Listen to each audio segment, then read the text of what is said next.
Hello everyone. ठीक है, देखो आज हम आपका प्रोबेबिलिटी को स्टार्ट करेंगे। ठीक है, प्रोबेबिलिटी आपको काफी इंपॉर्टेंट सेक्शन है। If you see it's very important section. ठीक है, इसको हम डिस्कस करते हैं। ठीक है, और इजी चीजें हैं, ऐसा कोई डिफिकल्टी इसमें है नहीं। देखो, प्रोबेबिलिटी सबसे पहले पूछा जाता है कि इंडिपेंडेंट इवेंट कौन से होते हैं। इंडिपेंडेंट इवेंट वो होते हैं जो एक दूसरे पे डिपेंड नहीं करते। ठीक है, तो जो इनका इंटरसेक्शन पॉइंट होगा वो इनके क्रॉस मल्टीप्लीकेशन के इक्वल होगा। P A intersection will be equal to the P A into P B. If this, अगर आप ये रूल को सेटिस्फाइड करते हैं तो वो आपके इंडिपेंडेंट इवेंट हो गए। ठीक है, अब देखो आपके ये आपका रैंडम वेरिएबल होता है एक्स, है ना। ये अगर आपका रैंडम वेरिएबल है, अगर ये डिस्क्रीट वैल्यू ले रहा है लाइक 1 2 3 4, डिस्क्रीट वैल्यू ले रहा है तो इसको बोलते हैं डिस्क्रीट रैंडम वेरिएबल, है ना, डीआरवी। अगर ये आपका एक्स की वैल्यू जो है कंटिन्यूअस इंटरवल में, कंटिन्यूअस मतलब होता है 1.111 2.22, तो आपका ये क्या हो जाएगा, कंटिन्यूअस रैंडम वेरिएबल। ठीक है, अब आपका होता है प्रोबेबिलिटी के कुछ फंक्शन। अगर वो रैंडम वेरिएबल का फंक्शन है तो उसको बोलते हैं हम PMF, probability mass function. Continuous का तो उसे बोलते हैं प्रोबेबिलिटी डेंसिटी फंक्शन।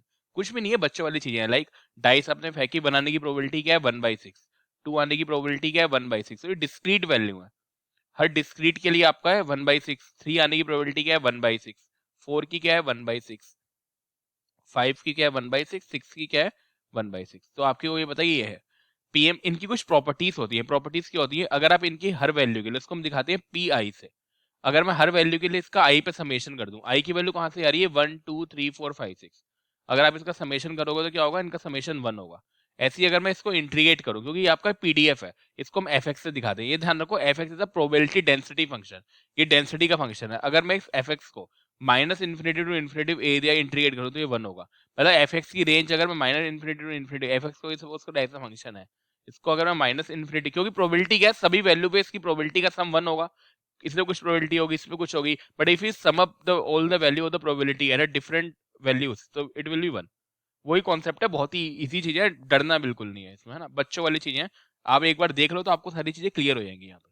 अब देखो आपका होता है मेन एक्सपेक्टेशन ऑफ एक्स क्या होता है। देखो मैं लिख रहा हूँ यहाँ पे, एक्सपेक्टेशन ऑफ एक्स का मतलब क्या है। आपके पास दो है, या तो पीएमएफ होगा प्रोबेबिलिटी मास फंक्शन, या प्रोबेबिलिटी डेंसिटी फंक्शन होगा। ये आपका रैंडम डिस्क्रीट रैंडम वेरिएबल के लिए, या आपका कंटिन्यूअस रैंडम वेरिएबल के लिए। बहुत ही आसान है। एक्सपेक्टेशन ऑफ एक्स क्या होता है, यहाँ पे लगेगा सिग्मा एक्स इंटू जो उसका फंक्शन है, ठीक है ना, प्रोबेबिलिटी का जो बेसिक मान फंक्शन है। ऐसे ही अगर देखो एक्सपेक्टेशन ऑफ एक्स स्क्वायर का मतलब क्या हुआ, हमेशा हमें पहले एक्स का पीएस से मल्टीप्लाई करना था एक्सपेक्टेशन ऑफ एक्स में, फिर उनका एडिशन करना था हर एक वैल्यू के लिए एक्स की आई पे, है ना, हर एक वैल्यू के लिए। एक क्वेश्चन भी सॉल्व करेंगे, क्लियर हो जाएगा। एक्सपेक्टेशन ऑफ एक्स स्क्वायर का मतलब क्या है, यहाँ पे एक्स स्क्वायर आ जाएगा बस, x square into P x. मतलब आप जैसे सपोज करो डाइस है, डाइस की वैल्यू क्या है 1 पे 1/6 प्रोबेबिलिटी की वैल्यू, तो एक्स की वैल्यू क्या हो गई 1, प्रोबेबिलिटी की वैल्यू क्या हो गई 1/6। तो अगर मैं एक्सपेक्टेशन एक्स निकालूंगा तो क्या हो जाएगा 1 इंटू 1/6, फिर अगर 2 करोगे तो फिर 1/6 है, plus 2 into 1/6 and so on. मतलब एक्सपेक्टेशन ऑफ एक्स आपका होता है x into P x. Expectation of X square क्या होगा, sigma x square into P x. जैसे अगर इसी में निकालना हो तो 1 square into 1/6 plus 2 square into 1/6। मतलब प्रोबेबिलिटी में कोई कुछ नहीं हो रहा। Like expectation of x cube निकालना हो, कुछ मत करो, उसकी प्रोबेबिलिटी फंक्शन का उसकी मल्टीप्लाई करो और सभी वैल्यू ऐड कर दो बस, x cube into P x. Expectation में एक्स फोर निकालना है, तो किसका निकालना है एक्स फोर का, पहले एक्स फोर का पी एक्स मल्टीप्लाई करेंगे, सबको ऐड कर देंगे। यही अगर हमें प्रोबेबिलिटी डेंसिटी फंक्शन में निकालना होता तो क्या होता, तो आपको एडिशन की जगह इंटीग्रेशन में आएगा, क्योंकि वो कंटिन्यूअस फंक्शन है, तो आपका इंटीग्रेशन हो गया। एक्स का मतलब क्या है सर, एक्स का जो प्रोबेबिलिटी डेंसिटी फंक्शन है एफ एक्स, उससे मल्टीप्लाई करो, इंटीग्रेट कर दो। एक्स स्क्वायर का सर, पहले एक्स स्क्वायर है तो एक्स स्क्वायर लिखा, फिर एफ एक्स करा, उसका इंटीग्रेट कर दिया। अच्छा एक्स, मान लो मुझे एक्स की बार 16 का निकालना है एक्सप्रेशन, सर एक्स की बार 16 लो, एफ एक्स मल्टीप्लाई करो और इंटीग्रेट कर दो, डीएक्स आएगा। क्या करो, इंटीग्रेट कर दो एक्स की वैल्यूज के लिए जितनी वैल्यूज जा रही है। सर मुझे तो निकालना है एक्स वाई की पावर 50 का, आपको देखना है कि किसका निकालना है एक्सपेक्टेशन, इसका निकालना है सर, यही बिल्कुल एग्जैक्ट आएगा, एक्स वाई 50, एफ एक्स से मल्टीप्लाई करो, डीएक्स कर दो। मतलब जो भी फंक्शन यहाँ पर है वो यहाँ पर आ जाएगा, सिंपल है। तो अगर मैं एक्सपेक्टेशन कुछ भी बोलूं, जैसे अगर मैं जनरलाइज फॉर्मूला लिखूं, अब जो बच्चों वाला फॉर्मूला होता है, बिल्कुल क्लास 12 का बच्चा भी लिख देगा, एक्सपेक्टेशन ऑफ जी एक्स कुछ नहीं है सर, यहाँ पे जी एक्स से मल्टीप्लाई करो, जो एक्स का प्रोबेबिलिटी डेंसिटी फंक्शन है एफ एक्स से मल्टीप्लाई करो DX. For example expectation of X square बहुत निकालते हैं हम, वो आपको आ जाएगा एक्स स्क्वायर, एक्स स्क्वायर तो यहाँ पे आएगा ही, जो यहाँ पर है वो यहाँ पर आएगा ही, और जो प्रोबेबिलिटी फंक्शन होगा क्वेश्चन में गिवन होगा, इंटीग्रेट कर देना बस, क्या है इसमें। अब दो फॉर्मूले आपको याद करनी है, मीन और वेरिएंस का। कोई भी डिस्ट्रीब्यूशन क्यों ना हो, उसका मीन का फॉर्मूला फिक्स होता है, that is expectation of X. It's valid for the each and every distribution. ऐसी वेरिएंस का अगर आपको निकालना है तो इसका फॉर्मूला होता है एक्सपेक्टेशन ऑफ एक्स स्क्वायर, पहले एक्स स्क्वायर का निकालना है, माइनस इसको म्यू से भी दिखाते हैं ना, म्यू को, एक्सपेक्टेशन ऑफ एक्स, इसका फिर होल स्क्वायर, ये ऊपर में स्क्वायर लग रहा है, मतलब ये मीन का ही स्क्वायर है बेसिकली। तो ये वेरिएंस का फॉर्मूला आपको याद करना है। It's valid for the each and every distribution. और जो स्टैंडर्ड डेविएशन होता है, स्टैंडर्ड डेविएशन, ये आपका रूट ऑफ वेरिएंस होता है। क्या होता है? It is root of variance. ये रहा। कोवेरिएंस भी लिख लो यहाँ पे, कोवेरिएंस होता है कोवेरिएंस ऑफ एक्स वाई, वो आपका होता है एक्सपेक्टेशन ऑफ एक्स वाई। पहले आप एक्स वाई निकालो, expectation minus individual expectation of X into expectation of Y. These are the formulas you have to remember. अब एक्सपेक्टेशन ऑफ एक्स को कैसे निकालोगे? X square F X D X. Expectation of X कैसे निकालोगे? X F X D X. X Y कैसे निकालोगे? Sir X Y है, X Y F X D X, वो दो फंक्शन होंगे एक्स एक्स वाई के, दो इंटीग्रेट कर देना। सब चीजें करेंगे वहां पे आसान हो जाएंगे। ठीक है, तो इस तरीके से आप ये फॉर्मूला जो है याद कर सकते हो। तो बहुत इंपॉर्टेंट ये फॉर्मूला याद करके आना है ये, और वेरिएंस का ये तो बहुत ही इंपॉर्टेंट है। मतलब एक्सपेक्टेशन ऑफ एक्स क्या होती है? मीन। और वेरिएंस क्या होता है? सर वेरिएंस आपका होता है पहले एक्सपेक्टेशन ऑफ एक्स स्क्वायर, इसमें से माइनस करो एक्सपेक्टेशन एक्स का होल स्क्वायर। ये आपका वेरिएंस का फॉर्मूला है। और डेविएशन जो होता है इसका स्क्वायर रूट होता है वेरिएंस का। ये प्रोबेबिलिटी डेंसिटी फंक्शन की प्रॉपर्टीज है जो मैंने बताया था। ठीक है ना, जैसे प्रोबेबिलिटी डेंसिटी फंक्शन कोई भी है, कोई फंक्शन होगा वही प्रोबेबिलिटी या तो पीएमएफ होगा या पीडीएफ होगा। तो इसकी हर वैल्यू की अगर मैं सम करूं, लाइक पी आई करूं मैं, आई से लेके 1 से एन तक, तो वो 1 रहेगा।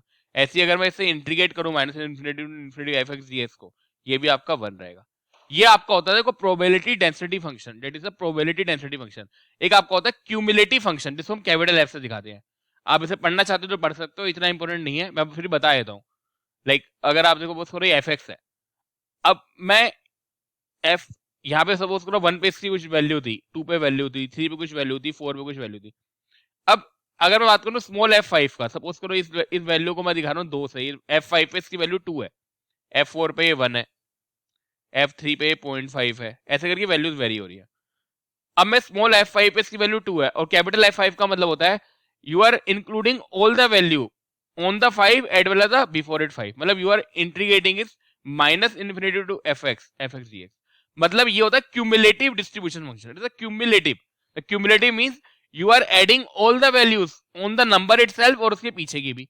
तो जैसे अगर मैंने लिखा यहाँ पे एफ एक्स, तो इसका मतलब है मैं जो भी फंक्शन होगा इसका probability density function F x, उसको मैं ये जो यहाँ पे लिखा हुआ ब्रैकेट में वहां तक इंटीग्रेट करूंगा उसकी न्यूनतम वैल्यू से लेकर minus infinity to X F X D X, ये इसका मतलब होता है।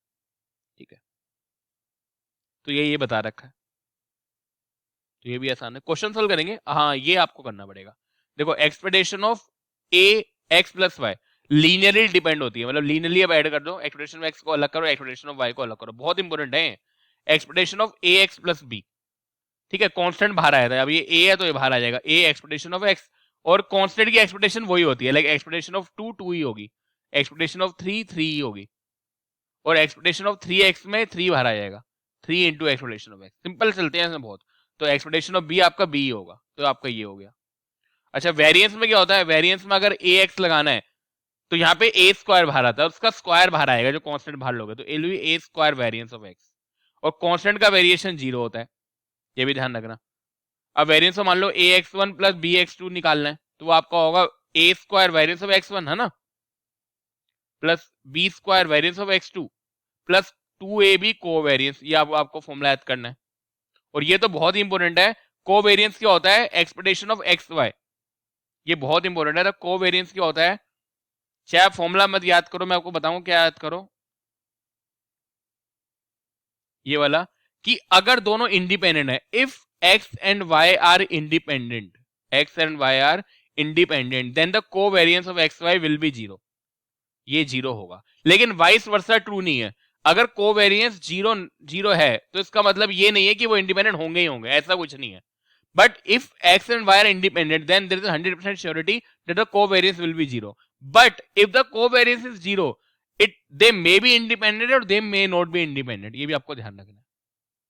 ठीक है, तो आपको इस तरीके का फॉर्मूला होगा, तो ये तो लाइन बहुत ही इंपॉर्टेंट है ये वाली, वाइस वर्सा ट्रू नहीं होता, ये ठीक है। अगर एक्स वाई इंडिपेंडेंट है, क्या है, इंडिपेंडेंट है, तो कोवेरिएंस 0 होगा। लेकिन अगर कोवेरिएंस 0 नहीं, 0 है, मान लो कोवेरियंस 0 है, तो अगर वो मुझसे पूछे कि एक्स वाई इंडिपेंडेंट है, सर हो भी सकते हैं नहीं भी। अब आपको पढ़नी है डिस्ट्रीब्यूशन। देखो डिस्ट्रीब्यूशन में 3 चीजें आपको पढ़नी है, उसका प्रोबेबिलिटी फंक्शन, वो किस टाइप का है, डिस्क्रीट या कंटिन्यूअस, फिर आपके मीन का फॉर्मूला उसके, और उसके वेरियंस का फॉर्मूला, बस। तो हम पढ़ेंगे सबसे पहले आपका आता है बाइनोमियल, ये आपने पढ़ भी रखा होगा। प्रोबेबिलिटी, अगर मान लो कोई एक्स रैंडम वेरिएबल है, उसकी स्मॉल एक्स की वैल्यू के लिए ऐसे आर रखते हो, स्मॉल आर 1 2 रखोगे, ये सब उसके लिए। तो एनसी यहाँ पे आर ही आता था, आर अगर करोगे तो मैंने एक्स ले रखा है, P to the power X Q to the power N minus X. अब इसका आपको मीन याद करके आना है, मीन। मीन आपका होता है एनपी, एन आपके होते हैं नंबर ऑफ ट्रायल, पी आपकी होती है बेसिक सक्सेस की प्रोबेबिलिटी, बेसिक है ना। वेरिएंस क्या होगा, एनपीक्यू। बहुत इंपोर्टेंट फॉर्मूले हैं, बहुत ज्यादा, मोस्ट मोस्ट मोस्ट इंपोर्टेंट। और अगर मैं डेविएशन की बात करूं तो वो अंडर रूट ऑफ वेरिएंस होगा, डेट इज एनपीक्यू। इसमें भी ऐसा कुछ नहीं है। पॉइसन डिस्ट्रीब्यूशन में आओ, पॉइसन डिस्ट्रीब्यूशन का फॉर्मूला आपका ये होता है, like P X equal to जो वैल्यू लगा 1 2 3, वो आपका रहेगा ई की power minus lambda, lambda to the power X divide by X का फैक्टोरियल। ये भी डिस्क्रीट है। अब इसका मीन और वेरिएंस सेम होता है, लैम्डा, पॉइसन का मीन और वेरिएंस क्या है, लैम्डा। और लैम्डा किसके इक्वल है, जब आप इसी में एन टेंडिंग टू इन्फिनिटी करते हो ना, इसी डिस्ट्रीब्यूशन को, तो ये आपका इसमें कन्वर्ट हो जाता है, तो लैम्डा आपका आता है एनपी के। ये तीनों के तीनों फॉर्मूले बहुत इंपॉर्टेंट है, बहुत ज्यादा इंपॉर्टेंट। ठीक है, ये रहा मीन, वेरिएंस और लैम्डा। ठीक है, अच्छा आपने पढ़ लिया बाइनोमियल, पढ़ लिया, और पॉइसन पढ़ लिया, ठीक है। अब पढ़ेंगे आपका नॉर्मल डिस्ट्रीब्यूशन। नॉर्मल डिस्ट्रीब्यूशन सबसे ज्यादा एजी इंजीनियरिंग में सबसे ज्यादा ये इंपॉर्टेंट है, if you are considering normal distribution. Formula याद करना बहुत आसान है, 1 अपॉन ये है रूट 2 पाई सिग्मा, ऐसे याद कर लो, ई की पावर माइनस हाफ लगाओ, यहां पे तुम जेड स्क्वायर भी याद कर सकते हो, मैं आगे बताऊंगा। एक्स में से मीन को माइनस करना है, डेविएशन डिवाइड करना है उसका स्क्वायर। ये फॉर्मूला आपको एरिटिस याद करना है, एरिटिस। ये मोस्ट इंपोर्टेंट फॉर्मूला है, मोस्ट मोस्ट मोस्ट इंपोर्टेंट। अब देखो नॉर्मल डिस्ट्रीब्यूशन को डिस्कस कर लेते हैं ढंग से, क्योंकि नॉर्मल डिस्ट्रीब्यूशन आपका बहुत इंपॉर्टेंट है। तो सबसे पहले आपको देखो नॉर्मल डिस्ट्रीब्यूशन की डेंसिटी का फंक्शन का मतलब क्या है, like 1 upon 2 pi sigma E to the power L, half लगा दिया, ब्रैकेट बंद करा, ब्रैकेट का स्क्वायर कर दिया, यहाँ पे आएगा x minus mu by sigma. बहुत आसान है। ये बेसिकली क्या बोलता है, अगर हमें नॉर्मल डिस्ट्रीब्यूशन आपका जो रहता है वो आपका इस कर्व में रहता है, दिस कर्व शेप, ठीक है, इस तरीके से। वो ये बोलता है कि सिमेट्रिक होती है इसमें इधर से उधर, है ना। अगर मुझे x की किसी वैल्यू पे, अगर मान लो कि मुझे बोला x इक्वल टू 5 पे क्या होगी इसकी वैल्यू, तो आपको कुछ नहीं करना, x इक्वल टू 5 रख दो बस। ये म्यू क्या है, डेट इज मीन, सिग्मा क्या है, डेट इज डेविएशन। ध्यान रखो सिग्मा डेविएशन है, वेरिएंस सिग्मा स्क्वायर होगा।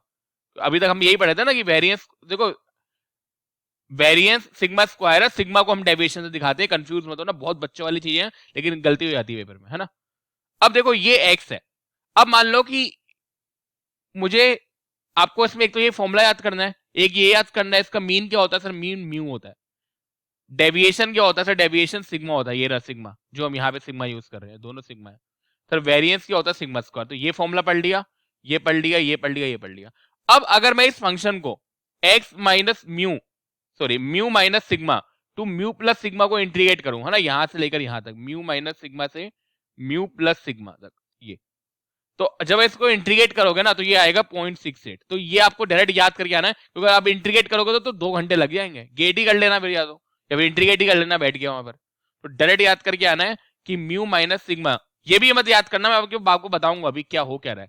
ये एक्स है, म्यू प्लस सिग्मा जो है 68% है, फिर ऐसी म्यू माइनस 2 सिग्मा, आप इसको इंटीग्रेट कर लो म्यू माइनस 2 सिग्मा से म्यू प्लस 2 सिग्मा तक।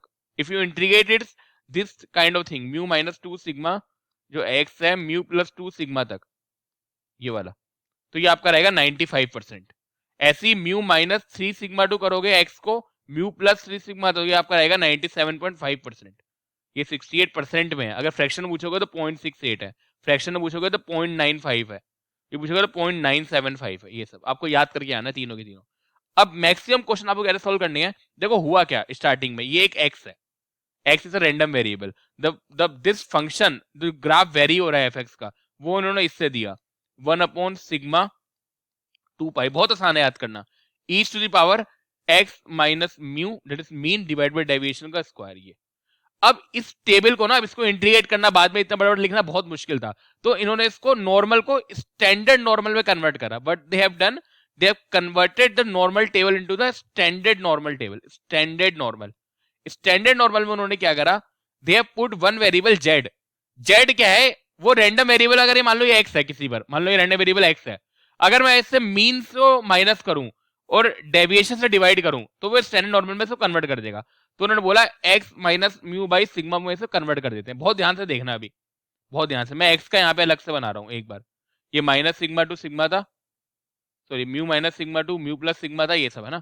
जेड आपने करा. अब आप इसकी वैल्यू रख सकते हो 1/सिग्मा root 2 pi E to the power minus half. ये जेड का स्क्वायर हो गया, इट्स अ जेड. अब जेड ये याद कर सकते हो, ठीक है.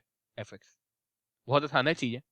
अब आप डायरेक्ट जेड वाली टेबल में आ सकते हो. तो जैसे ही आप सपोज करो, अब मैं इसका अगर ग्राफ बनाऊंगा तो जेड में कैसे बनेगा ये जेड आपकी 0 इक्वल टू लाइन होती है जेड की, क्योंकि ये म्यू की लाइन थी. म्यू किसकी लाइन थी, म्यू की. अब अगर मैं इसको इसमें कन्वर्ट कर रहा हूं तो मैं कर क्या रहा हूं, हर एक पॉइंट पर सर म्यू से डिवाइड कर रहा हूं, म्यू से माइनस कर रहा हूं, सिग्मा से डिवाइड कर रहा हूं. तो यही हुआ. तो जब म्यू वाला करोगे तो ये 0 में आ जाएगा, आ गया. अगर ऐसे सिग्मा वाला करोगे तो क्या होगा, म्यू माइनस सिग्मा वाला. जैसे फॉर एन एग्जाम्पल मैं आपको बता दूं, ये बहुत क्लियर होना बहुत जरूरी है. ये है normal distribution, that is mu. अभी हमने करा था म्यू माइनस सिग्मा से म्यू प्लस सिग्मा का जो कर्व का एरिया, ये वाला एरिया, डेट इज 68% है. मैंने बोला क्यों म्यू म्यू कर रहे हो, आप जेड में कन्वर्ट करो भाई, सिंपल. हर एक पॉइंट को, ये अगर एक्स पे कुछ भी है, मैं इसको x minus mu by sigma कर रहा हूं, तो इसका प्रोबेबिलिटी फंक्शन तो इससे लिखूंगा मैं. है दोनों सेम, लेकिन कैलकुलेशन को आसान करने के लिए हम करते हैं. मैं इसको इससे दिखाऊंगा ना, कन्वर्ट करो भाई इसको, एफ एक्स को 1/सिग्मा root 2 pi E to the power minus half. इसकी जगह जेड रखो सर, जेड स्क्वायर रख दिया, जेड स्क्वायर. अच्छा अब देखो, अब आप कर्व बनाओगे. Now you will put this curve. अब अगर मैं इसके हर पॉइंट को मैं क्या कर रहा हूं, if there is point x on this curve, I will minus by mu and divide by sigma. तो अगर मैं म्यू कन्वर्ट करूंगा तो क्या होगा, mu minus mu divide by this. Mu किस में आ जाएगा, 0 में आ गया, आ गया. ऐसे अगर इसका करना है तो म्यू प्लस सिग्मा को तो म्यू से माइनस करो, सिग्मा से डिवाइड कर दो, तो म्यू माइनस म्यू कैंसिल हो जाएंगे, सिग्मा बाई सिग्मा क्या आएगा 1. तो ये 1 आ गया, ऐसे ही -1 आएगा. तो इसमें -1 to 1 जो है 68% होता है जेड में, ये आपको याद करके आना. ऐसे ये -2 to -2 जो है 95% होगा. ऐसी जो -3 से -3 है प्लस 3 है, ये आपका कितना होगा, 97.5% होगा. ये जेड का है, ठीक है. और इधर को 0 से इधर, लाइक 0 to इन्फिनिटी, ये एरिया 0.5 है. तो if you integrate from 0 to infinity F Z को डी एड में, तो ये आपका 0.5 आएगा. उसे आपको कोई इंटीग्रेशन नहीं करना वहां पे, बट आपको ये ध्यान रखना, ये वाला मान लो, ये वाला मैं घर बना रहा हूँ यहाँ पे, ये 0, इसके इधर एरिया कितना है 0.5, पूरा एरिया 0 to इन्फिनिटी. ऐसे ये -इन्फिनिटी टू 0 कितना है, ये 0.5, और ये 0 है. तो बस आपको अब आपको स्टैंडर्ड नॉर्मल करना है. जब भी आपको वो x पूछे, मान लो पूछे x ग्रेटर देन 5, आप x में भी म्यू से डिवाइड करो, म्यू से माइनस करो, सिग्मा से करो, यहाँ भी म्यू से करो, सिग्मा से करो, इसको जेड लिख दो बस. बाकी आप जेड वाले कर्व में शिफ्ट हो गया होगा. बहुत ही आसान है, आपको बस एक ही टेबल याद करनी है. क्या, एक फंक्शन पहले एफ जेड का 1/सिग्मा, क्योंकि सारे क्वेश्चन इससे हो जाएंगे. सिर्फ एक बार आपको समझना था, अब सारे क्वेश्चन इससे हो जाएंगे. जेड क्या है सर, म्यू मीन से माइनस करा, डेविएशन से डिवाइड कर दिया, ये हो गया. -1 से जेड के 1 के बीच में कितना होगा, 68%. -2 से जेड 2 के बीच में होगा 95%, और -3 से जेड 3 के बीच में होगा 97.5%. ये भी आपको ध्यान रखना है, ठीक है. हो गया, बच्चों वाली चीज हो गई. हाँ अब पूरा हो गया. अब यूनिफॉर्म डिस्ट्रीब्यूशन होता है, पढ़ भी सकते हो. यूनिफॉर्म डिस्ट्रीब्यूशन क्या होता है, वो यूनिफॉर्म रहेगा दो संख्याओं के बीच में. तो सपोज करो x इक्वल टू a है और x इक्वल टू b है, तो इसकी वैल्यू जो होती है 1 होती है. तो इसका एफ एक्स कैसे दिया जाएगा, f(x) दिया था 1/b माइनस a से. तो आप ये याद कर सकते हो. इसका मीन का फॉर्मूला याद करना मुश्किल है, a plus B by 2, variance है b माइनस a का स्क्वायर बाई 12. इंपॉर्टेंट है ये भी याद करना. ऐसी एक्सपोनेंशियल है, क्यों आपको हर किसी का फंक्शन पता होना चाहिए, एफ एक्स, उसका मीन और वेरियंस. एक्सपोनेंशियल का याद करना पड़ेगा lambda E to the power minus lambda X. इसका एक्सपोनेंशियल ऑफ एक्स आपका होता है 1/लैम्डा, और वेरियंस आपका 1/लैम्डा स्क्वायर होता है. ये रहा, ठीक है. तो अगर आप देखोगे सबसे इंपॉर्टेंट कौन सा है, नॉर्मल डिस्ट्रीब्यूशन, फिर आपका बाइनोमियल डिस्ट्रीब्यूशन, और आपका यूलर डिस्ट्रीब्यूशन, पॉइंट डिस्ट्रीब्यूशन. अब फिर टेबल बनाते हैं ताकि याद हो जाएगी. नॉर्मल डिस्ट्रीब्यूशन का फंक्शन क्या होगा sir, 1/√2 pi sigma E to the power minus half Z square, where Z is X minus mu by sigma. जो भी मेरे क्वेश्चन आएंगे असल मैं उसको मीन से माइनस करूंगा, सिग्मा से डिवाइड कर दूंगा, फिर मैं उसको कर्व से देख लूंगा. -1 जेड से 1 के बीच में, -2 जेड से 2 के बीच में, और -3 से z के 3 के बीच में। ये 68% है, ये 95% है, ये 97.5% है। बाइनोमियल का करोगे तो NCR p to the power x q to the n - x। इसका मीन क्या होता है सर? इसका मीन म्यू ही होता है, और इसका वेरिएंस क्या होता है? Sigma square. डेविएशन क्या होता है? सिग्मा। इसका मीन क्या होता है सर? इसका मीन NP होता है। वेरिएंस क्या होता है सर? NPQ। डेविएशन क्या होगा? Root NPQ। पॉइजन की बात करो तो e to the power minus lambda, lambda to the power x, x का फैक्टोरियल। इसका मीन क्या होगा सर? लैम्डा होगा। वेरिएंस क्या होगा? ये भी लैम्डा होगा, और लैम्डा किसके इक्वल होगा? NP। ये फॉर्मूला बहुत मेन है, बहुत ज्यादा मेन। एक्सपोनेंशियल में sir e to the power minus lambda, lambda e to the minus lambda x, ये एक्सपोनेंशियल का फंक्शन होता है। इसकी एक्सपेक्टेशन ऑफ x आपकी होती है, मीन जो होता है 1 अपॉन लैम्डा होता है, वेरिएंस इसका 1 अपॉन लैम्डा स्क्वायर होता है। अब ये आपको अगर याद नहीं है तो कैसे काम चलेगा? अगर आप कुछ नहीं करने आते तो ये दो फॉर्मूले, ये तो याद करना ही है। देखो ये तीनों तो करने ही पड़ेंगे कैसे भी, इनका एफएक्स भी, मीन भी, वेरिएंस भी, डेविएशन भी, और ये भी। ये तीन के बिना काम नहीं चलेगा, ये ध्यान रखना। ये टेबल मैंने बनाई है, इस टेबल को 2-3 बार देख लो 10 मिनट तक ना, जैसे गाना सुनते हो ना, ये टेबल रूम पे चाहिए, फोटो खींच लेना, इसकी रूम पे चिपका दो। ये इतनी मोस्ट मोस्ट मोस्ट जितने मोस्ट लगाने लगवा लो यहाँ पर, उतनी ही इंपॉर्टेंट टेबल है जितने मोस्ट आप लगाना चाहते हो यहाँ पर। तो एफएक्स का फंक्शन ये रहा, फिर आपको ये याद करना पड़ेगा, फिर मीन, वेरिएंस, सिग्मा। इसमें बिल्कुल परफेक्ट ये टेबल बनी हुई है, ये बिल्कुल कि आपको क्या क्या चीज याद करनी है। पॉइजन में आपका ये फंक्शन है, मीन, वेरिएंस, डेविएशन, ये रहा, लैम्डा इक्वल टू NP। सबके वो भी लिखे हुए हैं कौन कौन से क्वेश्चन में चीजें यूज होती हैं। बाइनोमियल ये सबसे मेन टेबल है जो आप बच्चा पढ़ेगा, तो वो वही सब मैंने लिखा है इसकी। तो ये टेबल को तो आप चिपका दो बिल्कुल, और टेबल से आप मतलब तो मन लगा के पढ़ लो। अब एक क्वेश्चन सोल्व करते हैं, क्लियर होगा। जैसे हमें कोई भी डेंसिटी फंक्शन गिवन है, प्रोबेबिलिटी डेंसिटी फंक्शन, वो आपका इस तरीके से वेरी हो रहा है। ये एमई गेट 2006 का क्वेश्चन है, उन्होंने पूछा कि वेरिएंस ऑफ एक्स क्या होगा। अब आपको पता है वेरिएंस का फॉर्मूला क्या था? हमने पढ़ा था वेरिएंस ऑफ एक्स का फॉर्मूला था expectation of X square this minus of x का होल स्क्वायर। यही तो था, बहुत ही बच्चों वाली चीज है। अब मुझे किसी भी फंक्शन का एक्सपेक्टेशन निकालनी है, तो एक्सपेक्टेशन का एक ही मतलब होता है सर, अगर ये डेंसिटी फंक्शन है, मतलब ये फंक्शन के रूप में है, तो इंटीग्रेट कर दो। कैसे इंटीग्रेट करोगे सर? एक्स के साथ मल्टीप्लाई कर दो फंक्शन को बस, और एक्स की लिमिट में इंटीग्रेट कर दो। तो यहाँ पे क्या है? एक्स इंटू एफ एक्स हो गया बस। और इसको टी भी कर सकते हो, टी में गिवन है तो टी में हो जाएगा, कुछ भी नहीं है, बच्चों वाली चीज है। टी लिख दो यहाँ पे, लिख दिया टी इंटू एफ टी, है ना? वो टी वेरिएबल था, वहां एक्स वेरिएबल है, टी वेरिएबल है। अब आपका ये फंक्शन ही वेरी हो रहा है। फंक्शन आपका -1 से 0 के लिए है, तो कोई बात नहीं सर, ऐसे इंटीग्रेट कर देना। टी इंटू एफ टी को इंटीग्रेट करना था, तो पहले एफ टी लिखो 1 + t, -1 to 0 सर ये है, कोई बात नहीं, 0 to 1 आपको हो जाएगा t1 - t, कर दो इंटीग्रेट, हो गया। अब इसको इंटीग्रेशन करोगे तो 0 आ जाएगा, कर लेना इंटीग्रेशन, बच्चों वाली चीजें, हो गया।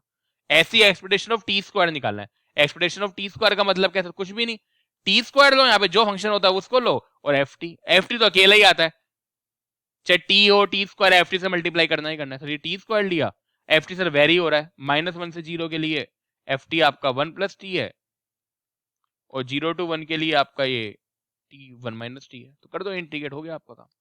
इंटीग्रेट करोगे तो आ गया वेरिएंस, तो वेरिएंस डेविएशन आपका यहाँ से आ गया। नेक्स्ट पढ़ते हैं। तो इस तरीके से आपका वेरिएंस, अब आपका एक्सपेक्टेशन ऑफ टी स्क्वायर आ गया, तो वेरिएंस का फॉर्मूला क्या होता है sir? Expectation of X square यानी T square minus expectation of T का होल स्क्वायर, ये होता है। तो एक्सपेक्टेशन ऑफ टी स्क्वायर आपका कितना है? 1/6। एक्सपेक्टेशन ऑफ टी कितना है? 0, तो 1/6 हो गया। लेकिन अगर डेविएशन पूछा है तो ये वेरिएंस आया, इट्स अ वेरिएंस का फॉर्मूला, ये वेरिएंस होता है। डेविएशन क्या होता है? It's the root of variance, that is 1/6। तो ये इसका आंसर है। डेविएशन क्या? रूट 1/6। तो इस तरीके से इसके बहुत ही बेसिक क्वेश्चन आते हैं। एक मिनट, हाँ, है ना, ये रहा।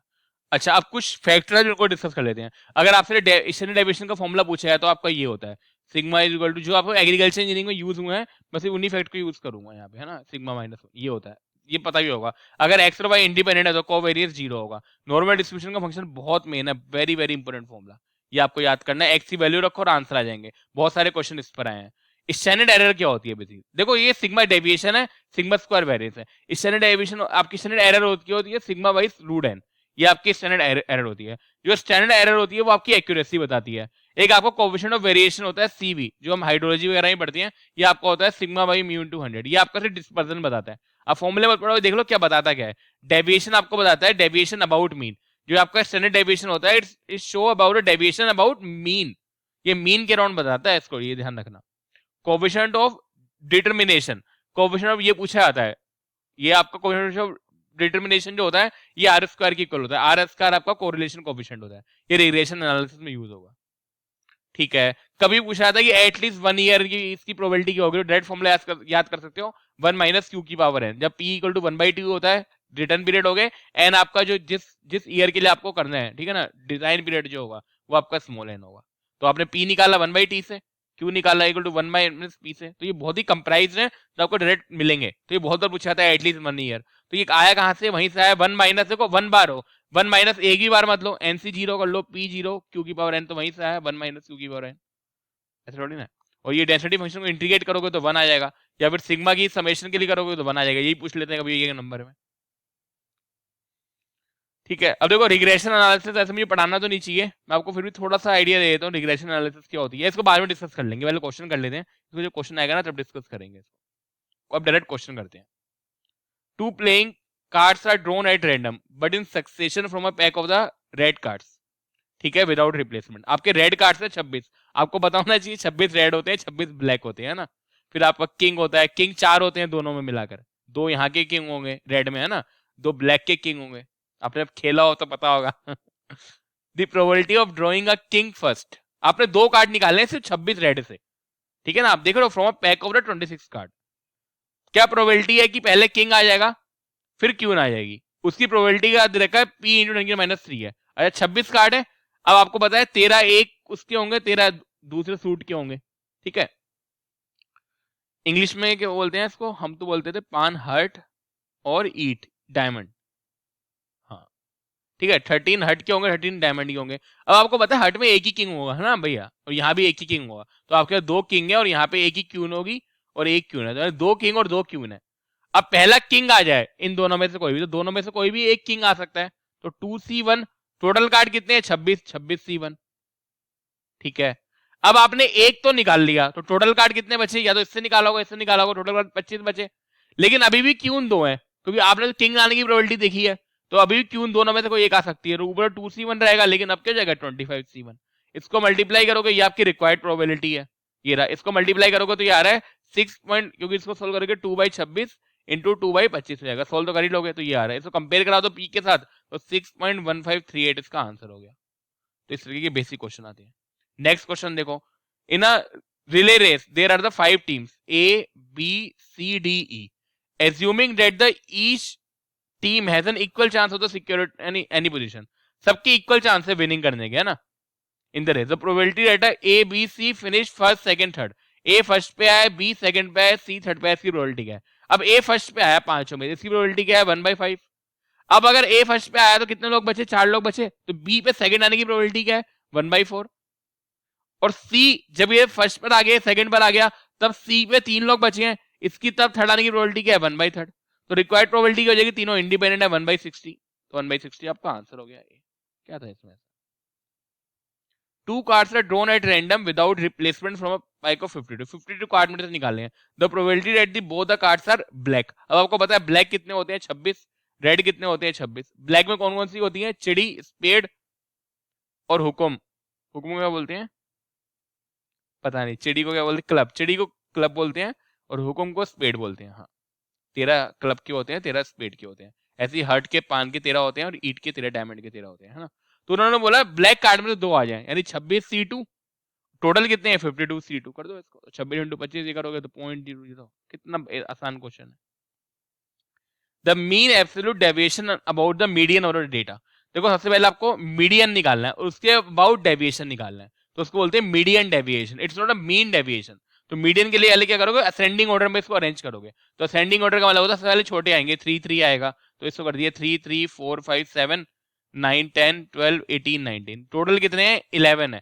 11 मतलब ये ओड है, एक जोड़ो 12/2, मतलब 6 टर्म आपका मिडिल टर्म होगा, 5 इधर हट गए 5 इधर हट गए, तो मिडिल टर्म क्या बचा 9। तो ये तो आपका मीडियन आ गया, तो मीडियन क्या होता है middle term, median middle term होता है 9। अब आपको इसका डेविएशन निकालना हर किसी से, इसका डेविएशन कितना प्लस में निकाल लो, मोड होता है बस, 9 में 3 कर दो, 3 में से 9 करो, जो प्लस आ रहा है 6। इसका डेविएशन कितना है 6, इसका कितना है 5, इसका कितना है 2, इसका 0, ऐसे इसका 4 है, इसका 1 है, इसका ये, सब डेविएशन निकालो सबको प्लस कर दो, तो यही कर रखा है। इन सबको प्लस करोगे 58, it's a total mean deviation. Average mean deviation कितना हो जाएगा 58 डिवाइड बाई टोटल नंबर कितने हैं 11 है तो 5.2727 फॉर एक्सेप्टिंग और rejecting the null hypothesis which is test is not used. हम सिग्निफिकेंस के लिए टेस्ट करते हैं, आपका जेड टेस्ट करते हैं, it's one tail T test करते हैं और पियर्सन कोरिलेशन कोएफिशिएंट करते हैं। हम रिलेटिव स्टैंडर्ड डेविएशन से ये मेजर नहीं करते, इससे तो हम डेटा में वेरिएंस मेजर करते हैं, वेरिएबिलिटी कितनी है डेटा में। ये आपका स्टेटिस उसमें हाइपोथेसिस टेस्टिंग के लिए तो ये बस ये 3 होते हैं, है ना। इसके लिए in a box there are 2 red ball, ठीक है, 3 ब्लैक और 4 ब्लू। 2 रेड है, 3 ब्लैक है, 4 ब्लू है। The probability of drawing 2 blue balls in sequence without replacing and then drawing one black ball from the box. वो बोला कि पहले 2 ब्लू बॉल आए फिर 1 ब्लैक बॉल आए। 1 मिनट, पेन क्यों खराब हो गया? 1 मिनट, पेन खराब हो गया। हाँ ठीक है, अब चलो। अब देखो पहला क्या है, आपकी पहली 2 ब्लू बॉल है। ब्लू बॉल का मतलब क्या है, जो आपकी दोनों ब्लू 4C2, 4 में 2 ब्लू बॉल आ जाए, कितनी है 4 3 7 2 9 बैग में 9C2, ये रहा। अगली फिर एक ब्लैक बॉल है, ब्लैक बॉल कितनी बची है 3, 3 में से कोई एक ब्लैक बॉल है, लेकिन 2 बॉल पहले ही निकाल चुके हो, तो टोटल बैग में कितनी बची होंगी 4 3 7 2 9, 9 में 2 माइनस कर दो 7C1। तो इसको सॉल्व करोगे तो 4 इंटू 3 9 इंटू 8 और 3 इंटू 7 0.071 परसेंटेज ने पूछा, देख लो 0.07 इंटू 100 7.1% इसका आंसर आएगा। ये परसेंट में पूछा है, ध्यान रख लो। A box contain 3 white ball 4 red balls, the 2 balls are drawn random in the sequence, ठीक है, 2 बॉल आपने निकालनी है, 2 ball. If the first resulted in a red ball, पहली आपकी रेड बॉल आ गई, ठीक है, पहली रेड बॉल आ गई, फर्स्ट रेड बॉल आ गई, ठीक है। The probability of getting a second red ball, अच्छा फर्स्ट रेड बॉल अच्छी हुई आपकी, टोटल रेड अब कितनी बची 3 बची, अब 3 बची है, फर्स्ट रेड बॉल आ गई है।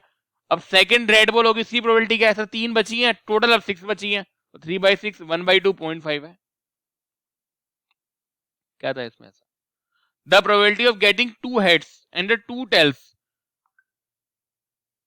From the 4 tosses of the coin, आपने 4 बार टॉस करा एन, 2 आपके हेड आ जाए, तो ऑफ कोर्स ही बारे 2 टेल बचेंगे, तो 4C2 p to the power q to the square. क्या था इसमें बताइए, ये तो बच्चों वाली चीजें हैं।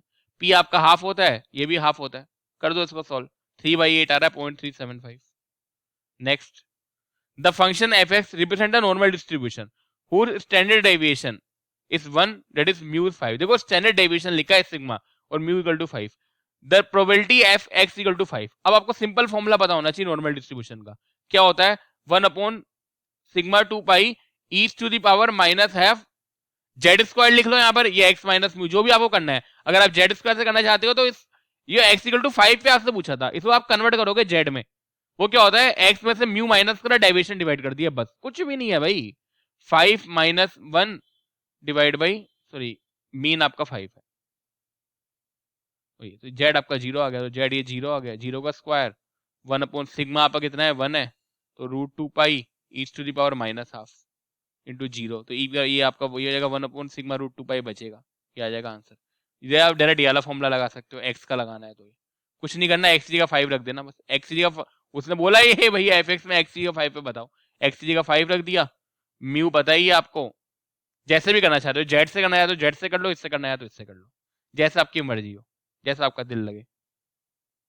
अगला, the maximum 1 day rainfall years in a 20 year return period is this, आपका 20 ईयर रिटर्न पीरियड है। The probability of 1 day rainfall of greater than 100 mm in the same city occurrence twice in a 20 successive years क्या होगी, तो आपका probability निकाल लो, 1/20 आएगी 0.05, वो बोल रहा है 20 साल में इसी की प्रोबेबिलिटी होने की क्या चांस है 2 बार, तो 20C2 p to the power square q की पावर 18, कुछ भी नहीं था इसमें, क्या था बताओ। अब 20C2 सॉल्व करना नहीं आता तो कैसे बात चलेगी, हो गया। Next, if 2 variables are independent और अनकोरिलेटेड, तो आपको मतलब इंडिपेंडेंट, अनकोरिलेटेड का मतलब ही होता है दे आर इंडिपेंडेंट, है ना, वो गेट भी तेज होता है। इंडिपेंडेंट का मतलब है अलग अलग है, भाई तू अगला चल मैं अपना अगला चलूंगा, कोई कोरिलेशन नहीं है, कोई रिलेशन नहीं है, तो कोवेरियंस क्या हो जाएगा x y 0 होगा। If x and y are independent then there are the 100% surety then the covariance of x y will be equal to 0। अगला क्वेश्चन करो, if F X is normal distribution, यहाँ पे लिखा है बिस थोड़ा ऊपर चला गया, if F X is normal distribution with mean 8 and standard deviation 1, F X की वैल्यू क्या होगी x इक्वल टू 10 पे, डायरेक्ट फॉर्मुला लगाओ आप, क्या फॉर्मुला है सर 1 अपॉन, देखो फॉर्मुला पहले याद कर लो, आसान है याद करना, यहाँ पे सिग्मा 2 पाई आएगा, या 2 पाई सिग्मा, जैसे भी याद करना चाहते हो। यहाँ पे ई की और माइनस हाफ आएगा, इसका कुछ ना कुछ स्क्वायर होगा। जेड से करना चाहते हो जेड से कर लो, X minus mu upon sigma से करना है तो उससे कर लो, कुछ भी नहीं है। एक्स की वैल्यू दे रखी है 8, वो मीन दे रखा है 8, डेविएशन दे रखा है 1। तो क्वेश्चन पढ़ देता हूं।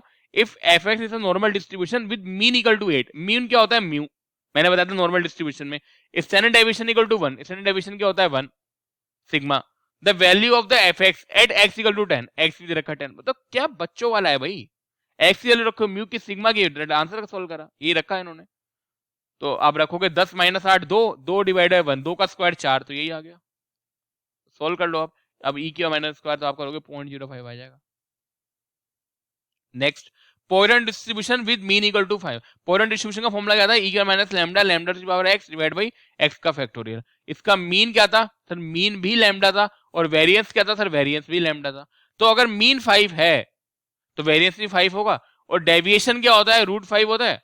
तो उन्होंने बोला कि √5 क्या होगा, यहां पे लिखा है, क्वेश्चन सही से नहीं है। The Poisson distribution having a mean of the 5 will √5 has with has √5, √5 क्या होगा, इसका स्टैंडर्ड डेविएशन होगा। ये क्वेश्चन है मिस प्रिंटिंग है, कभी ना मिस प्रिंटिंग हो जाती है।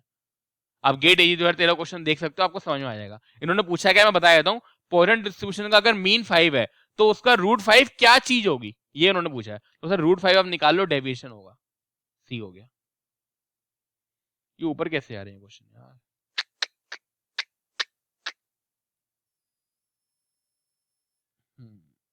ठीक है, मैं इस क्वेश्चन को ही पढ़ देता हूँ, ये थोड़ा मिस प्रिंट हो रही है। एक बॉक्स 1 है, एक बॉक्स 2 है, ये क्वेश्चन लिखा हुआ है ऐसे। बॉक्स 1 में 15 बोले हैं, जिसमें 3 रेड है 12 ब्लू हैं, 12 किसी और कलर की हैं, कोई मतलब नहीं है। बॉक्स 2 है, उसमें 12 बोले हैं, 4 रेड है, 8 किसी और कलर की है ना। क्वेश्चन समझ में आया। There are the box 1 and the box 2। The box 1 contain 15 number of balls, out of which the 3 are red. Box 2 contain 12 number of balls, out of which 4 are red. 2 balls are drawn simultaneously. What is the probability of getting at least 1 red ball? आपने 2 ball निकालनी है, उसमें से एक red ball हो, तो इससे कैसे कर सकते हो, 1 माइनस कोई भी रेड बॉल ना हो, कोई भी रेड बॉल ना हो, तो ये ऐसी 12 बॉल हैं जो रेड नहीं है, तो 12 बाई 15 हो जाएगी, इसमें से एक बॉल आ जाए।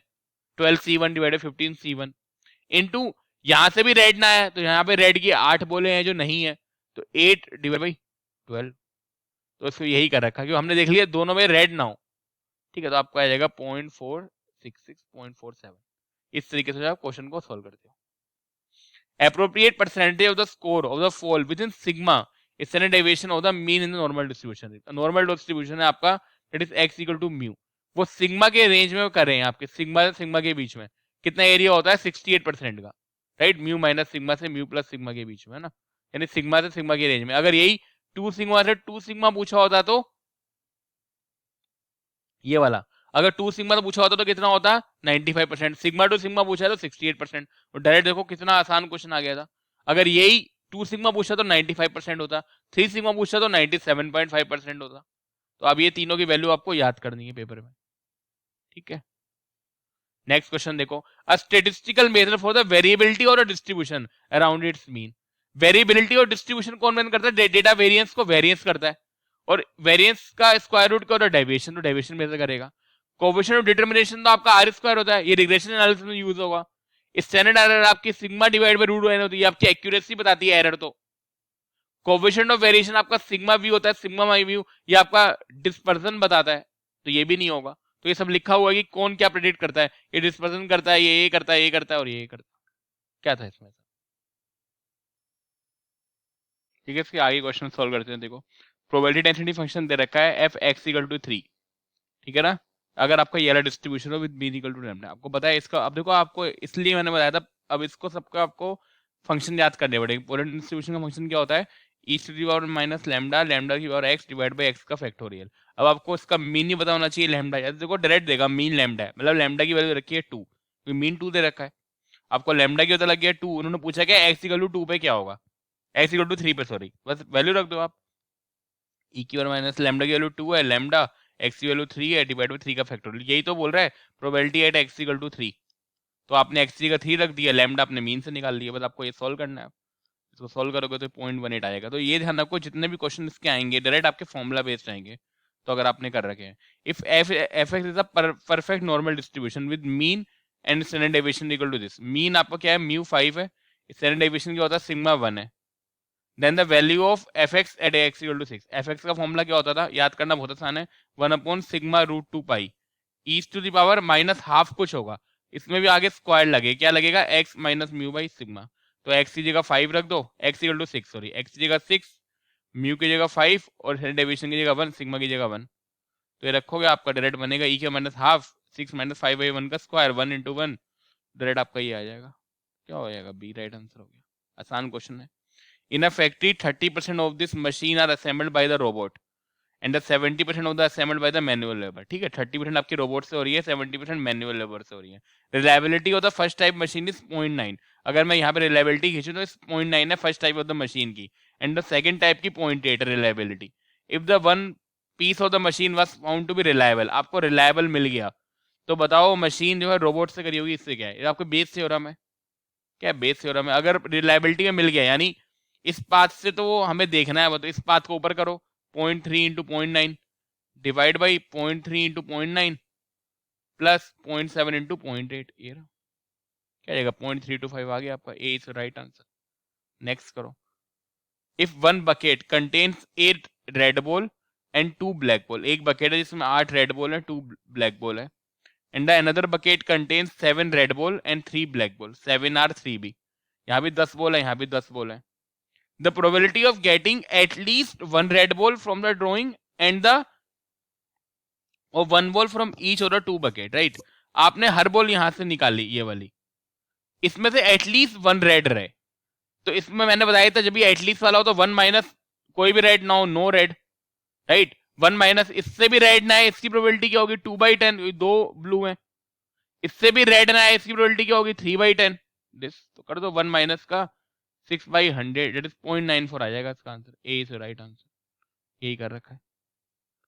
For station X the maximum one day rainfall with this return period कितना है, 25 है, ठीक है, इस 100 mm, the probability of one day rainfall equal to greater than at least once in this.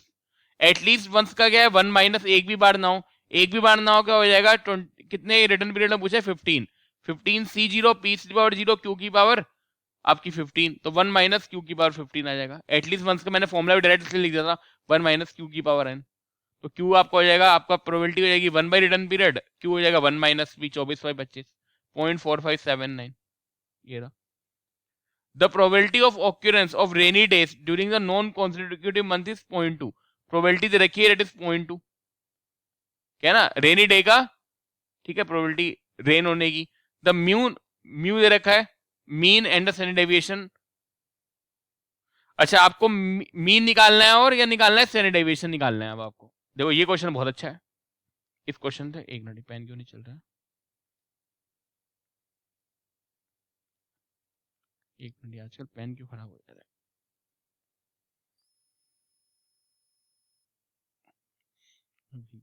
हाँ चल गया। देखो अब इन्होंने पूछा क्या है, mean and standard deviation for the number of the rainy days during non circular total of the n40 days, आपको टोटल डेज रखे हैं 240। अब आपको मैंने बताया था लिमिटिंग केस में क्या होता है, mean is equal to NP, binomial तो बताइए, मी इक्वल टू एनपी होता है मीन, तो मीन निकालना है, म्यू एन दे दिया 240, डायरेक्ट फॉर्मूला बेस है, प्रोबेबिलिटी यदि 0.2, ये प्रोबेबिलिटी होती है स्मॉल, तो आपका ये आ जाएगा 48, तो आपको ये आ जाएगा 48। आपसे सिग्मा पूछा है, वेरिएंस क्या था इसका, वेरिएंस याद करो बाइनोमियल का, एनपीक्यू, यही तो था वेरिएंस फॉर्मूला, अगर आप देखना चाहते हो देख लो, 240, पी कितना है 0.2, क्यू कितना हो जाएगा 1 माइनस 0.2 0.8, तो यही कर रखा है 240 इंटू 0.2 इंटू 0.8, कितना आ गया 38.4, तो वेरिएंस कितना आ गया 38.4। वेरिएंस मतलब क्या होता है, sigma square, sigma square is 38.4, then your sigma will be the square root of this which will be 6.196, तो आपका म्यू 48 हो गया और सिग्मा 19 ये हो गया। कितना आसान है, तो आपको फॉर्मूले पता होने चाहिए भाई। मीन आपको दिखाते हैं म्यू से, फिर इसका फॉर्मूला होता है एनपी, वेरिएंस को हम दिखाते हैं एनपीक्यू से, और डेविएशन जो होता है वो स्क्वायर रूट होता है वेरिएंस का, ये रहा, ये वेरिएंस है। अब एन आपका टोटल नंबर ऑफ डेज, जैसे ये रहा 240, पी आपकी इसकी प्रोबेबिलिटी होगी बेसिक, आसान क्वेश्चन है। Next question, in a certain region the mean rainfall is 1000 mm with a standard deviation of this, जो मीन रेनफॉल जो ये एक्स जो हुई है, ये एक्स की वैल्यू क्या होती है, जो हैपन हो रहा है, जो इवेंट हो रहा है उसकी वैल्यू, जो रेनफॉल है इवेंट है, ये 1000 mm है, स्टैंडर्ड डेविएशन कितना है 125 mm है, ये रहा area under the normal distribution curve corresponding to the standard normal deviate, ठीक है, z इज इक्वल टू 0.477, ठीक है। ये भी आपको जरूरत नहीं होती पेपर में अगर नहीं भी गिवन होता, मैं भी बताऊंगा। The value of the standard normal deviate and the probability p when the expected rainfall is more than 1250। अच्छा ये नॉर्मल मीन रेनफॉल गिवन था, ये तो that is your mu given था ना, ये मीन रेनफॉल गिवन था, दैट इज मीन। इन्होंने पूछा है उसकी प्रोबेबिलिटी बताओ अगर आपकी जो एक्सपेक्टेड रेनफॉल है x वो आपकी 1250 से एम ज्यादा हो, राइट, और इसका अगर आप इसको x को नॉर्मल डिस्ट्रीब्यूशन में कन्वर्ट करते हो तो कैसे होगा। अब देखो ये क्वेश्चन पहला आया जैसे नॉर्मल डिस्ट्रीब्यूशन में कन्वर्ट कर रहे हैं। कन्वर्ट करने के लिए क्या होता है, देखो x के ग्राफ अलग होंगे, ये x का ग्राफ है, यहाँ पे म्यू रहेगा। z के ग्राफ में क्या होता है, यहाँ पे जीरो रहता है, जो मैंने बताया था स्टार्टिंग में, ये म्यू माइनस सिग्मा रहता है, यहाँ पर ये म्यू प्लस सिग्मा रहता है, यहाँ पे -1 से 1 में आते हैं। कैसे करना है, जब भी आपको z में कन्वर्ट करना है आप बस माइनस जो भी वेरिएबल हो उसमें से मीन माइनस करो, डेविएशन से डिवाइड कर दो। वेरिएबल अगर x है, इस x में मीन से माइनस करो, लाइक ये है, अगर मैं इससे मीन माइनस करता हूँ डेविएशन से डिवाइड करता हूँ, दोनों साइड 1250 में से मीन क्या माइनस कर रहा है 1000, डिवाइड किससे कर रहा है, डेविएशन से। ये तो ये तो मेरा बदल जाएगा z और ये मेरी वैल्यू आ जाएगी z में, तो न्यूमेरिक भी बदल गया और ये भी बदल गया। तो probability of z greater than x ये हो जाएगा 250। ये क्वेश्चन ठीक भी है, मिसप्रिंट है, अच्छा 125 है ना, ये 125 है, ठीक है, इट्स 125। तो ये 1250 माइनस 1000 कितना होगा आपका 250 डिवाइड बाई 125, ये 125 250 करेगा 2।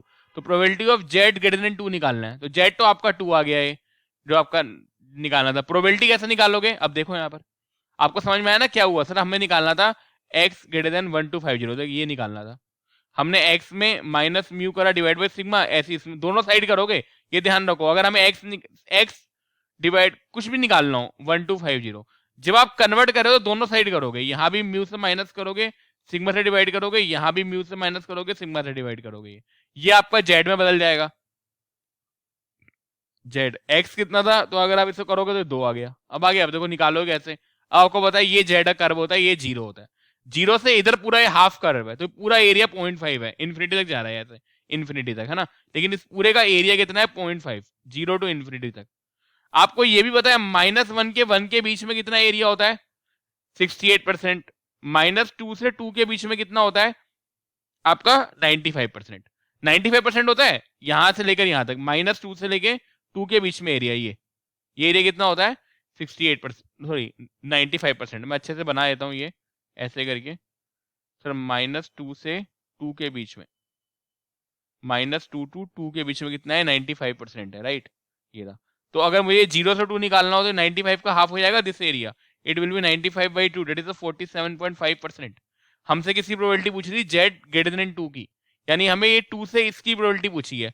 अब 0 से लेके इन्फिनिटी तक एरिया 0.5 है, ये एरिया कितना आया 0.475 आया, तो ये एरिया कितना हो जाएगा 0.5 माइनस 0.477, 0.023 आ गया, 20 का राइट आंसर है ना। इन वन प्रॉपर्टी होता है नॉर्मल डिस्ट्रीब्यूशन, कोई भी डिस्ट्रीब्यूशन होता है, कोई भी डिस्ट्रीब्यूशन नॉर्मल नहीं कोई भी, उसकी अगर आप इंटीग्रेट कर रहे हो उसकी हर लिमिट के लिए वो आपकी वैल्यू 1 आएगी। फॉर एन एग्जांपल आपने डाइस है कि x की वैल्यू 1 2 3 4 5 6 हो सकती है, इसके आने की प्रोबेबिलिटी 1/6 1/6 1/6 1/6 1/6 1/6 है, इन सबको ऐड कर दो प्रोबेबिलिटी को हर वैल्यू के लिए, x सिग्मा करो 1/6 प्लस 1/6 हमेशा 1 आएगा। जितने भी इवेंट्स हैं या तो उसको इंटीग्रेट कर दो कंटिन्यूअस है, या उसको समेशन कर दो, क्योंकि इंटीग्रेशन भी एक समेशन ही होता है, वो हमेशा 1 ही होगा। In the case of the linear regression, अब देखो मैं आपको ये थोड़ा पढ़ा देता हूँ, वैसे शायद इस बार पता मतलब इतना इंपॉर्टेंट तो नहीं है, फिर भी मैं आपको एक बार बता देता हूँ कि ये होता क्या है। अब जब ये आया ही है तो एक बार थोड़ा सा पढ़ लेते हैं, दो ये इतना इंपॉर्टेंट नहीं है, ठीक है वहीं पढ़ लेते हैं, वहीं बताएगा, ये ज्यादा इंपॉर्टेंट आपका है नहीं जो मैं पढ़ाऊंगा अब आपका रिग्रेशन एनालिसिस, ठीक है। देखो बेसिकली इसमें क्या होता है, सपोज करो आपको कोई पॉइंट दे दिए y और x के बीच, आपने मुझे कर्व खींचना है ना, आपको गिवन है लाइक x y, ये गिवन है 2, तो आपने ये ऐसे ऐसे पॉइंट खींचे ऐसे करके, आप फिर उसको फिट करते हो तो कर्व फिटिंग बोलते हैं ना, तो ये आपका होता है y गिवन। फिर आपने कहा देखो मैं एक ऐसी लाइन खींचूंगा जो इनके आसपास से गुजरे, हो सकता है कुछ पॉइंट से लाई करें, तो वो आपका होता है y एस्टिमेटेड जो आपने निकाला हो। तो y गिवन और y एस्टिमेटेड के बीच में कुछ ना कुछ एरर होगी तो उसको स्टैंडर्ड एरर बोलते हैं। It's error between the y estimated minus का द y गिवन का square divide by n minus 2, ये इसका डायरेक्ट फॉर्मूला होता है ना। अब रिग्रेशन जो कोफिशिएंट होता है आर स्क्वायर, वो आपका होता है sum of regress value divide by the sum of total value. अब देखो ये क्या होता है, रिग्रेस और टोटल क्या होता है आपका, आपको y गिवन था, गिवन में से आपने मीन निकाल लिया उसके मीन का, तो गिवन का जो मीन से डेविएशन आपका होता है, गिवन का जो मीन से डेविएशन होता है, राइट, वो आपका होता है S S T, sum of square complete. ठीक है, गिवन का जो आपने नया निकाला है वाई एस्टिमेट, उससे जो उसका एरर होता है, आपको इतना पढ़ना नहीं है वैसे, ये एसएसआर होता है, बस कुछ भी नहीं है। मतलब there are three things, but the starting value the x और y are the given, right, it is y i given. आपने इनको कर्व करके एक नया फिट बनाया वाई एस्टिमेटेड। अब भाई कर्व और इसके बीच में जो एरर होगी वो तो एरर हो गया, Y estimate minus Y given, जो स्क्वायर से आप निकालोगे वो तो आपकी एरर हो गई। अच्छा, अब आपने जो गिवन डेटा था उनका मीन निकाल लिया, तो मीन का गिवन से बीच में आपका एसएसआर होता है, मीन का एस्टिमेटेड के बीच में आपका क्या होता है, तो डी एस एस टी होता है और ये एस एस आर होता है। और रिलेशन कोएफिशिएंट आपका ये होता है, ज्यादा आपको पढ़ना नहीं है ये सब, ये आप पढ़ सकते हो, ठीक है, ये फॉर्मूले वगैरह। तो अगर आप देखोगे तो ये डायरेक्ट फॉर्मूला आएगा S S C divide by N minus 2, और एस एस सी का फॉर्मूला रखोगे तो ये, तो ए जो है राइट आंसर है।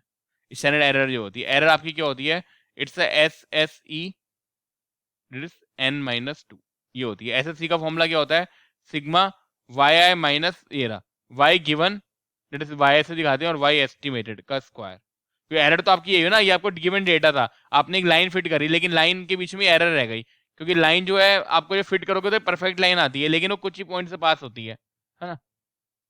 Next, the probability of the fewer than the 5 occurrences of a 20-year return period in a 100-year period using the Poisson distribution।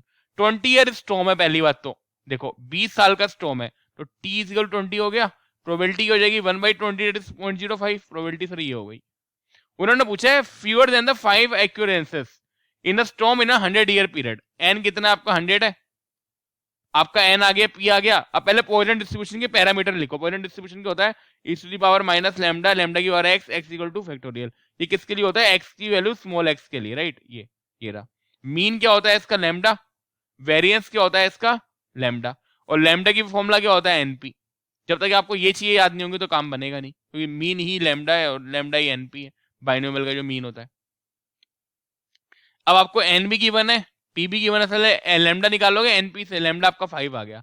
अब उन्होंने पूछा fewer than the 5, but they have asked about the fewer than the 5, it means x की value क्या हो सकती है, 0 हो सकती है, 5 से छोटी होगी, 1 भी हो सकती है, 2 भी हो सकती है, 3 भी हो सकती है, 4 भी हो सकती है। तो पी एक्स इक्वल टू 0 निकालो, so what you have the required probability will be the probability at x equal to 0 plus probability at x equal to 1 plus probability at x equal to 2 plus probability at x equal to 3 plus probability at x equal to 4, fewer than 5। तो x equal to 0 करोगे, e की minus lambda, lambda के यही बस e की minus lambda होता है, lambda की पावर x, 0 का फैक्टोरियल आ जाएगा, 0 का फैक्टोरियल, e की माइनस लैम्डा, अब लैम्डा की पावर 1 आ जाएगा, 1 का फैक्टोरियल, e की माइनस लैम्डा, लैम्डा के पावर 2 आ जाएगा, 2 का फैक्टोरियल, e की माइनस लैम्डा, लैम्डा की पावर 3 आ जाएगा, 3 का फैक्टोरियल, e की माइनस लैम्डा, लैम्डा की पावर 4 आ जाएगा, 4 का फैक्टोरियल। फ्यूअर देन द 5 है, 5 नहीं आएगा, ये 5 नहीं आएगा, ये तो गलत लिख दिया, ये नहीं आएगा। लेना भी नहीं चाहिए, ले रखा है क्या, नहीं लिया, गलती से लिख दिया था, है ना। तो 0.4450 आपका इसका आंसर आएगा। सोल्व कर लेना इसको बैठ के, e की माइनस लैम्डा कॉमन आ जाएगा सबसे। Using the binomial distribution the probability with a storm of return period will occur once in 10 years। Return period दे रखा है, इट इज t 20, प्रोबेबिलिटी कितनी हो जाएगी 1/20, इट इज 0.05। वो बोल रहा है इसकी ये प्रोबेबिलिटी है, ये इवेंट जो है 10 साल में एक ही बार होगा, it will occur only 10c1 1 बार, तो p to the power 1 q to the power 9, ये रहा। तो प्रोबेबिलिटी आपकी ये q ये और ये 0.315 आ गया। क्या था इसमें ऐसा, देयर इज अ सिग्निफिकेंट क्या है, difference between the scores from two group, mean score वैसे होना चाहिए, ठीक है ना। मान लो ये स्कोर है मीन स्कोर, और एक का ये स्कोर है, इनके बीच में डिफरेंस तब ज्यादा होगा जब इनका डेविएशन बहुत ज्यादा है आपस में, as compare to the mean. The difference between the standard deviation is large as compare to the mean. 28, the correlation analysis between the experiment variable show the parabolic relationship revealed a non-linear correlation coefficient of 0.98, the percentage of the total variation that remained unexplained। ठीक है, आपको देखो ये ध्यान रखना है, the fraction of the explained variation and the fraction of the unexplained variation ये आपका 1 होता है। जो आपका एक्सप्लेन्ड वेरिएंस होता है, जो द फ्रैक्शन ऑफ एक्सप्लेन जो वेरिएंस होता है, it's a given by the equation that is R square. R आपका होता है कोरिलेशन कोफिशिएंट। तो आपको कोरिलेशन कोफिशिएंट देखा है 0.98, तो ये आपको आ जाएगा 0.98 का स्क्वायर। तो फ्रैक्शन ऑफ एक्सप्लेन निकल जाएगा, 0.98 का स्क्वायर आपका आएगा, तो ऐसे ही रहने दो, है ना। तो ये आपका आ जाएगा एक्सप्लेन वाला 0.98 का स्क्वायर। आपको पता है the fraction of explained plus fraction of unexplained 1 होगा, तो अनएक्सप्लेन्ड कितना आ जाएगा 1 माइनस 0.98 का स्क्वायर, इट विल बी 0.0396। इसको परसेंटेज में करोगे तो इट विल बी 3.96%।